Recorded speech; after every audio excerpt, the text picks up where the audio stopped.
Bonjour à tous, Le tyran nazi et les forces occultes, deuxième édition, par Édouard Saby, donc 1945. Voilà la lecture audio que je vous propose aujourd'hui. Avant-propos de 1944. Ce livre a une histoire, la voici. Juin 1939. L'orage monte à l'horizon politique, et pourtant, baromètre faussé, nos prétendus hommes d'État restent invariablement au beau fixe.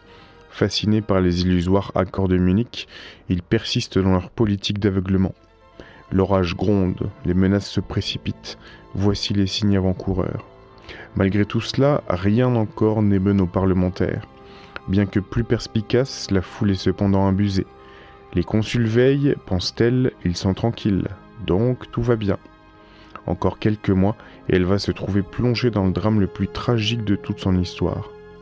Des veilleurs isolés avaient cependant prévu l'imminence du danger. Parmi eux, celui qui signe ces lignes donna une série de conférences dans les grandes salles de Paris. Sujet explicite, sommes-nous à la fin des temps ? Puis éclata comme une bombe, accusateur et prophétique, le sujet qui fait l'objet de ce livre. C'est à l'issue d'une de ces réunions qu'il fut abordé par des officiers français venus le féliciter et lui dire qu'il serait utile de refaire cette conférence dans l'armée. Et le lendemain, il recevait la visite d'un éditeur. C'est ainsi que parut cet ouvrage, juin 1939.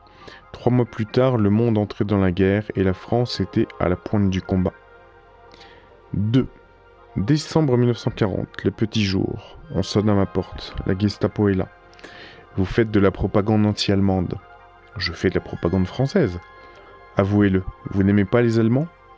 Comment pourrais-je les aimer alors qu'ils occupent mon pays ? Le visage de l'officier se raidit. « Suivez-nous ». Je descends, encadré par des soldats.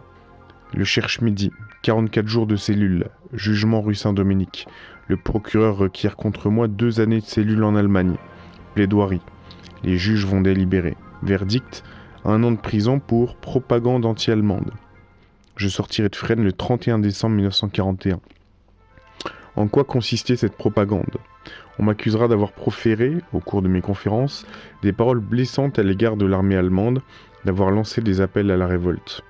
On me reprochera aussi des tracts anti-allemands trouvés dans mes papiers. Ces griefs étaient graves, sans doute, surtout ceux imputés à mes conférences, mais ils ne pouvaient être véritablement prouvés. Je pouvais contester sinon le sens de mes paroles, du moins l'interprétation que l'accusation en donnait. Je ne manquais pas d'user de ce droit, si bien que ce fut un procès de tendance. Mais le livre restait, et sur ce point je ne pouvais espérer donner le change. Je fus donc condamné, non à cause des paroles que j'avais prononcées, mais parce que cet écrit venait confirmer la tendance entre guillemets relevée dans mes conférences. J'accueillis le jugement avec sérénité. Sans doute la peine était-elle sévère, j'étais en somme condamné injustement. 1. Ils n'avaient pu faire la preuve de leurs accusations. 2. Ils me condamnaient pour un ouvrage qui ne dépendait pas de leur juridiction. Pourtant, je ne m'indignais pas. Si les griefs portés contre moi étaient tendancieux, l'action que je menais était, elle, bien réelle. En effet, les conférences que j'organisais à Paris avant l'invasion, je les continuais dans Paris occupé. Clandestinement ? Non. En plein jour et en plein centre. 2 fois par semaine, j'entretenais mes auditeurs, de 100 à 150, des grands problèmes de l'heure et les exhortais à la résistance, tâchant de leur faire partager ma foi dans les destins impérissables de la patrie. Et cela, fait unique je crois dans l'histoire de la résistance depuis l'entrée des Allemands à Paris jusqu'à mon arrestation, le 23 décembre 1940, malgré la Gestapo, les traîtres et la police de Vichy. C'est ainsi que Paris peut se flatter d'avoir eu au moins pendant 6 mois une tribune libre au cœur de la France bâillonnée. De plus, le journal que je dirigeais alors, l'effort spirituel, ne pouvant plus paraître, je ne voulais plus le convertir en feuille soumise, je continuais à répandre mes idées par le tract. Et voilà fondé le premier journal clandestin, Radio France, qui parut chaque mois de juillet à décembre 1940. Il me restait enfin à créer un mouvement de résistance, à le créer avant la lettre. Je le recrutais à l'issue de mes conférences. En décembre 40, ce mouvement, qui avait été fondé le 23 juin, se composait de 300 membres. Or, malgré les délations, les perquisitions, les intimidations, je pus jouer de ruse avec l'ennemi. J'eus la force teutonne à la française, à la manière de David. Mais par ordre des Allemands, ce livre fatidique, qui déjà devenait prophétique, fut retiré de la circulation. Chapitre 3. Août 44. Depuis 8 jours, Paris brûle d'une fièvre héroïque. Les Alliés sont aux portes de la capitale. Toutes les rues déjà se couvrent de drapeaux. L'ennemi vaincu fuit dans ses derniers chars, des mitraillettes braquées. Je viens ce matin-là de faire une incursion jusqu'à l'école militaire. Ils sont encore là, l'arme au pied. Quelques rares passants circulent avec prudence. Les drapeaux pourtant flottent à toutes les fenêtres. Toutes les rues ont un air de fête. La joie éclate sur tous les visages. Si intense qu'on croit la toucher. Je vais au hasard, entre guillemets, avenue Émile Zola. Je franchis la barricade dressée la veille et pousse plus loin, comme un somnambule, dans une tension extraordinaire de tout mon être. Et voici soudain, au bout de l'avenue, quelque chose d'insolite, de formidable qui passe. Un flottement dans la foule. Puis c'est la ruée, et des cris, des bras qui se lèvent, frénétiques. Je m'arrête, les jambes coupées par l'émotion. Eux, serait-ce possible ? Je ne sais comment la chose se fait, mais d'un bond je suis place Saint-Charles. Toute une foule est déjà là, extatique, qui fait la haie. Toute une foule déferle sur moi, transportée. La voilà qui se presse contre moi, qui adhère à moi. J'ai l'impression d'être une abeille dans un essaim. Ce sont eux, en effet. Les voici sur leurs chars, les héros de la division Leclerc, brûlés par le soleil, noircis par la poussière, burinés par la fatigue et le combat. Magnifiques, resplendissants avec ces fiers visages des hommes de chez nous, qui effacent en un instant les mines patibulaires qui ont fait de Paris, durant 4 années interminables, une vision de cauchemar. Les voici, et la foule en délire les acclame. Eux répondent par des gestes. Le V de la victoire s'ouvre inlassablement, comme les rameaux de l'espérance. Chacun a retrouvé son âme. La France respire. Mais la guerre n'est pas finie. Chacun doit, à son poste, reprendre le combat. Or, ce combat est exactement le même que celui que nous dénoncions il y a 5 ans. Ce siècle sera un des plus grands moments de l'histoire car il aura été le champ de bataille des 2 forces qui se disputent le monde, le bien et le mal, la vérité et le mensonge, le Christ et l'Antéchrist. Sans doute nous reste-t-il encore beaucoup à souffrir, mais ce seront nos dernières souffrances avant que se lève sur la terre la paix promise aux hommes de bonne volonté. En attendant ces temps heureux, que nous espérons proches, lisez ce livre. Il vous aidera à comprendre le sens du drame qui s'est déroulé sous vos yeux. Car c'est autre chose qu'un conflit armé qui a opposé les nations libres à l'Allemagne. C'est la cause initiale, originelle, occulte de toutes les guerres. L'esprit d'orgueil, d'athéisme et de domination. Se croire d'une essence supérieure et vouloir dominer le monde, élever le paganisme et la force brutale au rang de religion, c'est ce que voulait Hitler et c'est ce qu'il a perdu.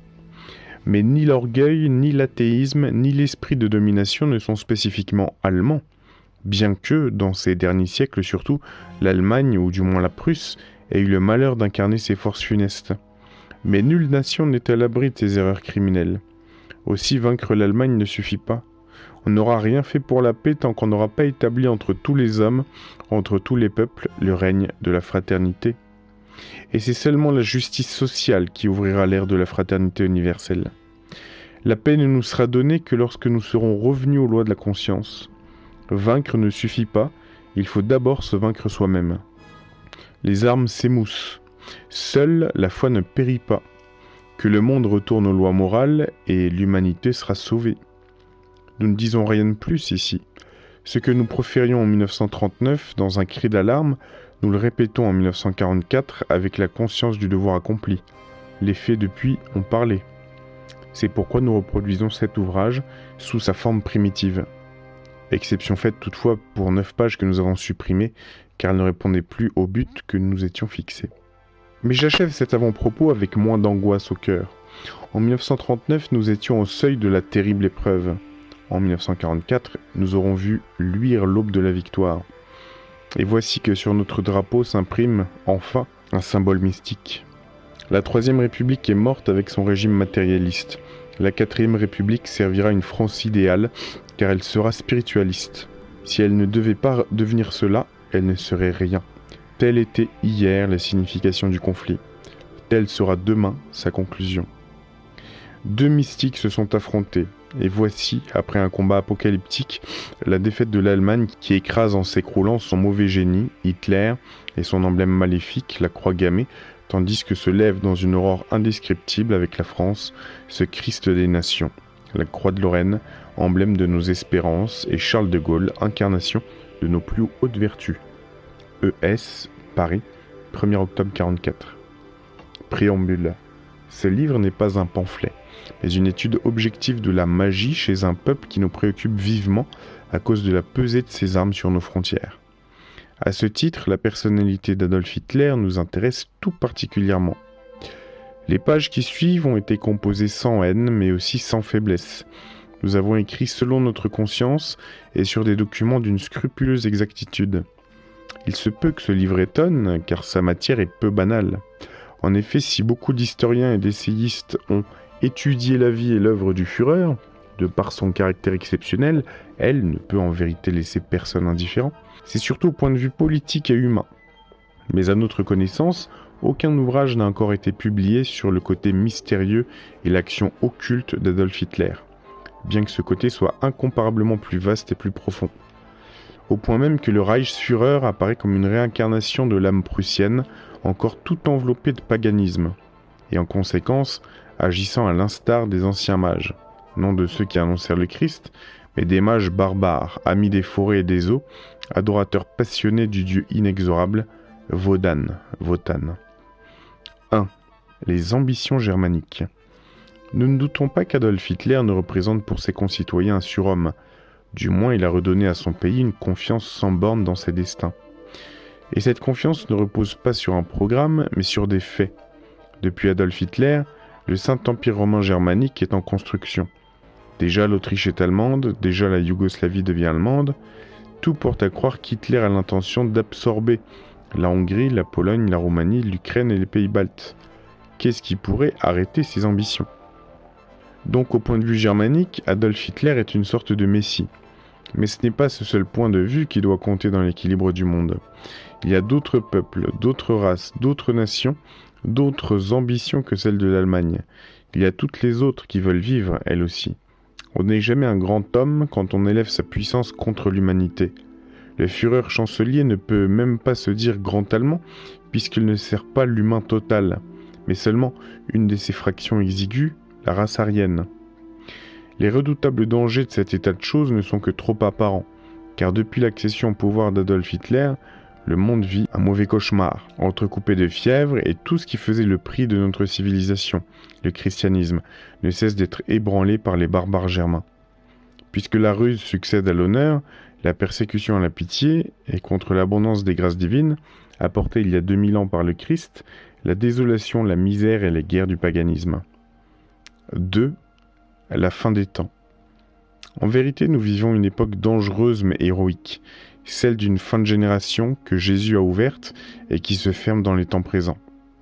Le lecteur averti des prophéties anciennes et modernes n'a pas été sans remarquer cette concordance de toutes les prédictions qui prennent le nom explicite de fin des temps.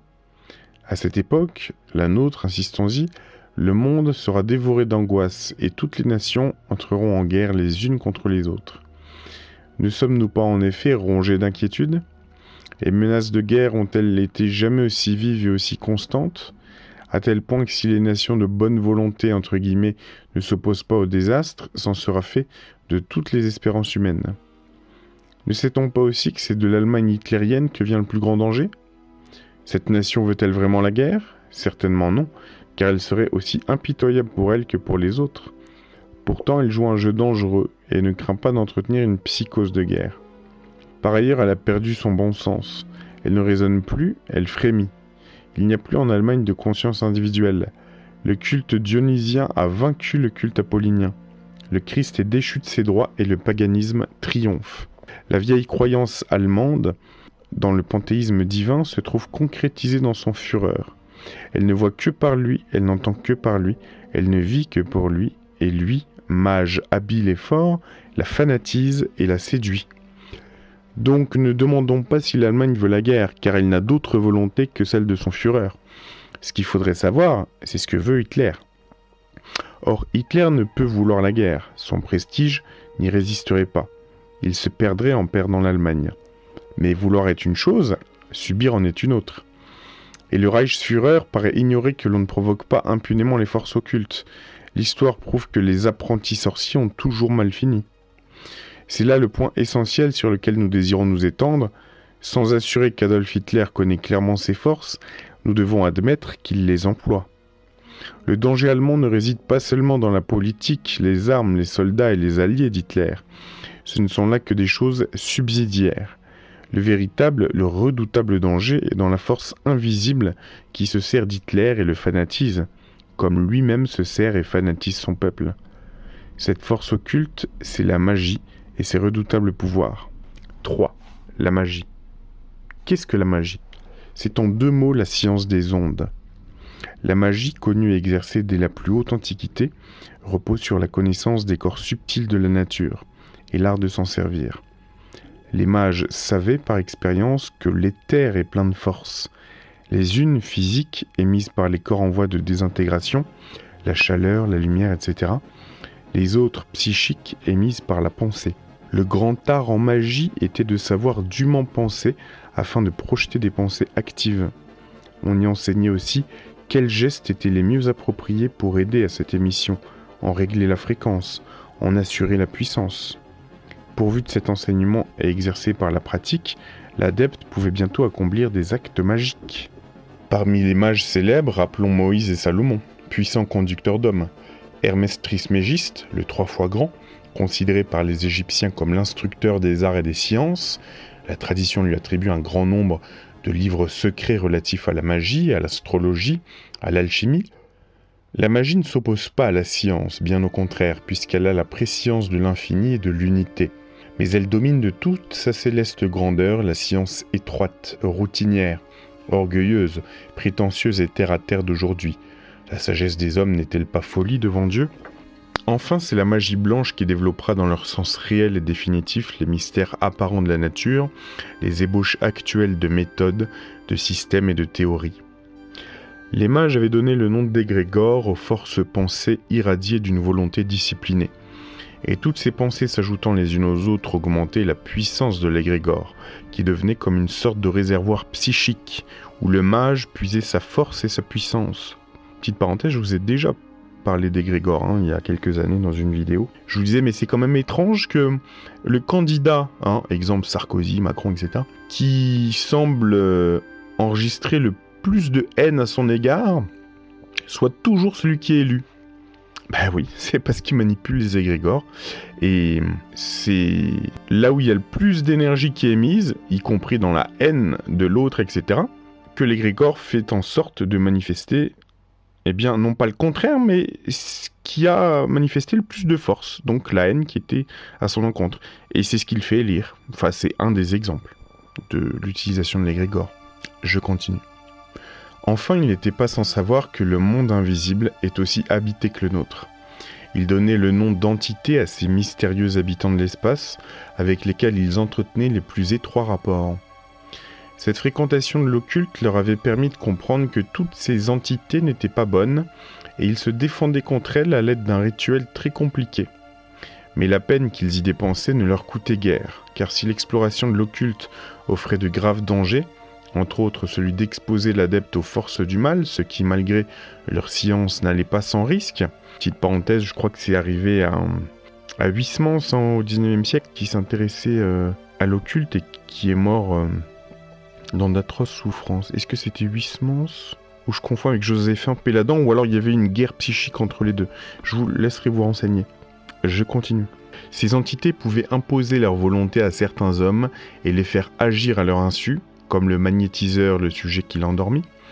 Ce danger était largement compensé par les merveilles qu'ils rapportaient de leur exploration occulte et les pouvoirs surnaturels que leur conférait leur science.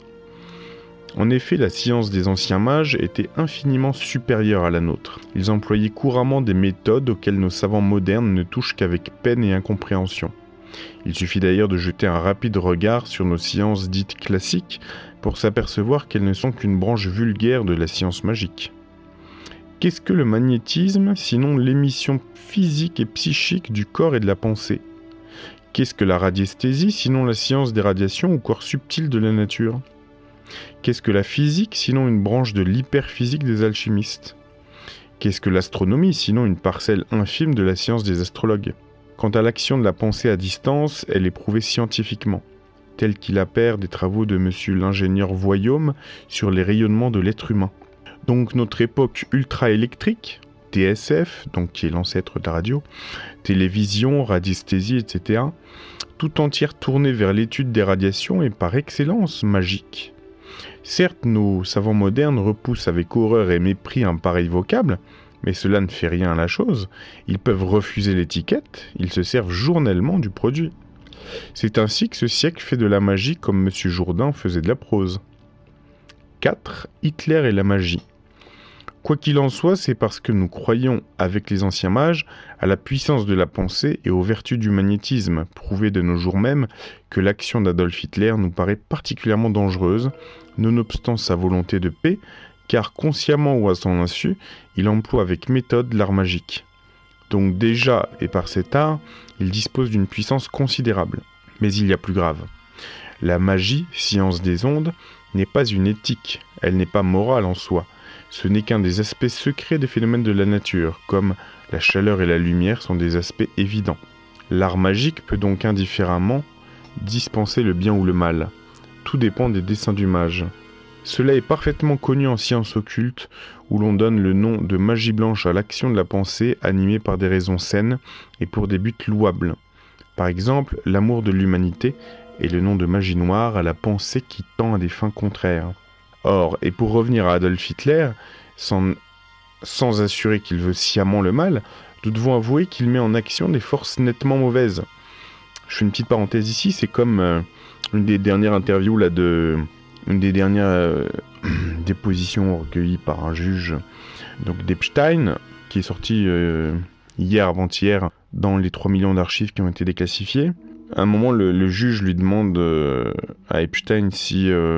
il dit « Ah, seriez-vous le diable lui-même, etc. » Epstein, sous couvert de l'humour, il répond lui-même non, mais un miroir très puissant. Hein ?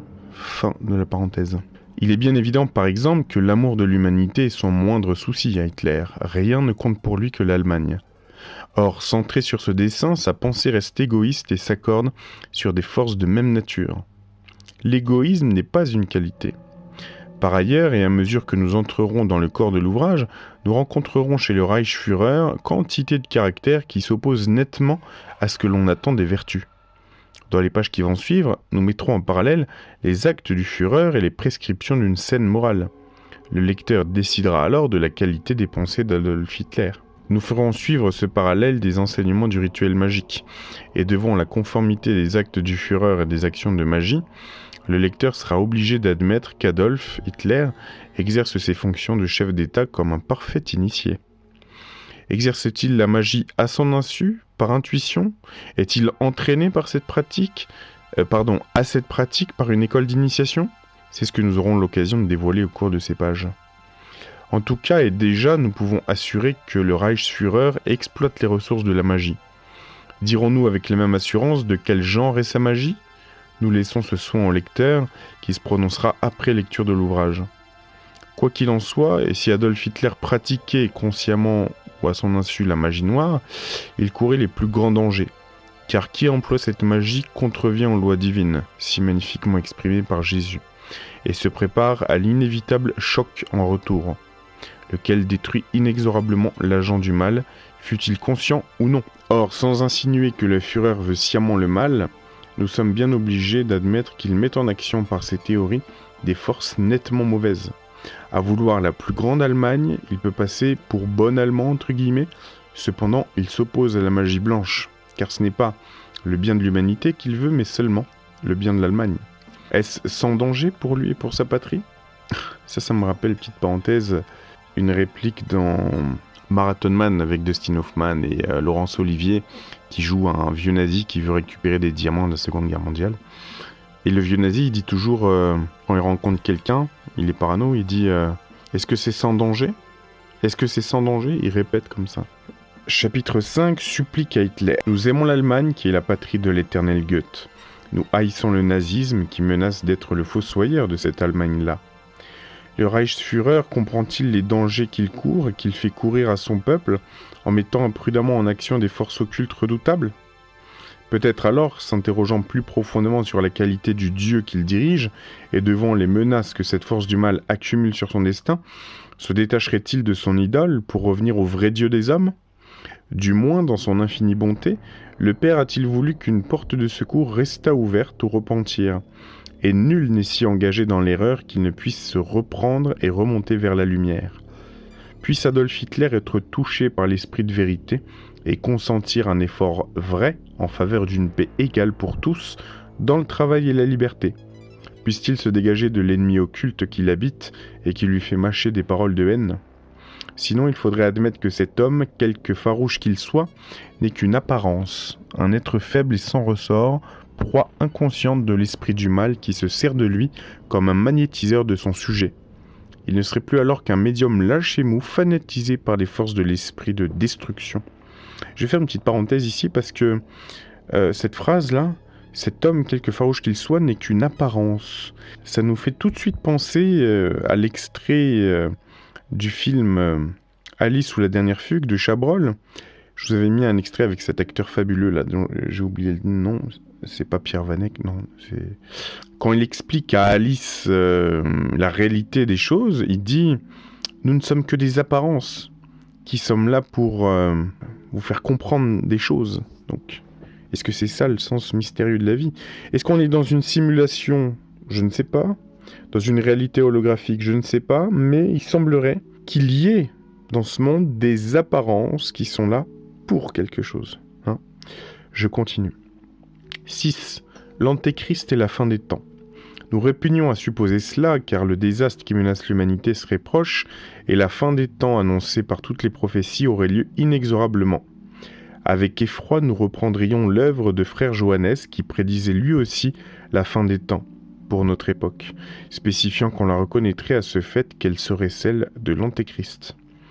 Et voici comment le moine visionnaire du XVIIe siècle identifiait ce personnage infernal. 5. Longtemps il agira par ruse et félonie, et ses espions parcourront la terre, et il se sera rendu maître des secrets des puissants. 6. Il aura des docteurs à sa solde qui certifieront et prouveront sa mission céleste. 7. Une guerre lui fournira l'occasion de lever le masque. Ce ne sera pas celle qu'il fera un monarque français, mais une autre, qu'on reconnaîtra bien à ce caractère qu'en 2 semaines, elle sera universelle. 8. Elle mettra aux prises tous les peuples chrétiens, tous les musulmans et même d'autres peuples très lointains. Des armées se formeront aux 4 coins du monde. 9. Car les anges ouvriront l'esprit des hommes, et à la 3e semaine, ils comprendront que c'est l'Antéchrist, et qu'ils deviendraient tous esclaves s'ils ne terrassaient pas le conquérant. 10. On reconnaîtra l'Antéchrist à plusieurs traits. Il massacrera surtout les prêtres, les moines, les femmes, les enfants et les vieillards. Il ne fera aucune merci, il passera la torche à la main comme les barbares. 11. Ses paroles d'imposture ressembleront à celles des chrétiens, mais ses actes seront ceux de Néron et des persécuteurs romains. 15. Pour vaincre l'Antéchrist, il faudra tuer plus d'hommes que Rome n'en a jamais contenu. Il faudra l'effort de tous les royaumes, car le coq, le léopard et l'aigle blanc ne viendraient pas à bout de l'aigle noir, si les prières et les vœux de la gente humaine ne venaient les aider. 16. Jamais la gente humaine n'aura connu un tel péril, parce que le triomphe de l'Antéchrist serait celui du démon en qui il est incarné. 17. Il menacera la terre d'autant de maux que l'incarnation divine y avait apporté de grâce. 18. Son armée dépassera en nombre tout ce qu'on peut imaginer. Il y aura des chrétiens parmi ses cohortes, et il y aura des mahométans et des soldats sauvages parmi les défenseurs de l'agneau. 19. Pour la première fois, l'agneau sera tout rouge. Il n'y aura pas dans le monde chrétien un petit espace qui ne soit rouge, et rouges seront le ciel, la terre, l'eau et même l'air, car le sang coulera au domaine des 4 éléments à la fois. 20. L'aigle noir se jettera sur le coq, qui perdra beaucoup de plumes, et frappera héroïquement de son ergot. Il serait bientôt épuisé sans l'aide du léopard et de ses griffes. 21.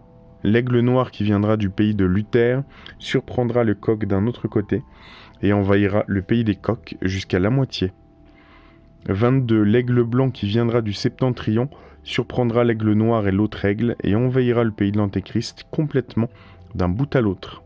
23. L'aigle noir se verra forcé de lâcher le coq pour combattre l'aigle blanc, et le coq devra poursuivre l'aigle noir dans le pays de l'Antéchrist pour aider l'aigle blanc. 24. Les batailles livrées jusqu'alors ne seront que peu de choses auprès de celles qui auront lieu en pays luthérien.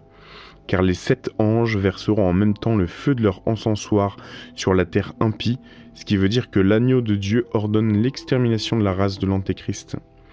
25. Quand la bête se verra perdue, elle deviendra furieuse. Il faudra que pendant des mois, le bec de l'aigle blanc, les griffes du léopard et l'ergot du coq s'acharnent sur elle.